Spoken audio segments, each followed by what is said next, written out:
শ্রীরামপুরে বুকে the most awaited Alcove Tribeni mall. Enter করতে না করতে বিভিন্ন রকমের এন্টারটেনমেন্ট ছিল সামনে। किसी की मुस्कुराहटों पे हो निसार, किसी का তার সাথে তোমরা দেখতেই পাচ্ছ মলের ভিতরের ইনফ্রাস্ট্রাকচার দেখার মতো, জাস্ট অসাধারণ। এখনো অবধি পুরোপুরি কাজ শেষ হয়নি, তবে অনেক কিছুই ওপেন হয়ে গেছে। এখানকার স্টুডিওটা বেশ বড়। সেকেন্ড ফ্লোরে যখন গেলাম সেখানে বাজার কলকাতা দেখতে পেলাম এবং এখানে এত অফার্স চলছিল, আমি কুর্তিটা ট্রাই করে না নিয়ে আর থাকতে পারলাম না। এই পাশে ছিল মার্কেট 99, বাট সেটা এখনো ওপেন হয়নি। শাইনি নেলস থেকে সাফারি কি নাকি শপিং একেবারে জোরদার হবে। SVF সিনেমা তো আসতেই চলেছে।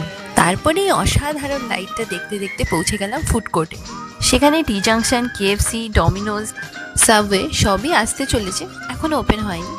কেভেন্টার্সে কিছু খেয়ে আমরা বাস্কিন রবিন্সের দিকে রওনা দিলাম এবং চাইনিজ ওক ওয়ামু বসে আড্ডা দেওয়ার জায়গাটা জাস্ট অসম। তোমরা অবশ্যই এখানে ফ্যামিলি নিয়ে ঘুরে যাও।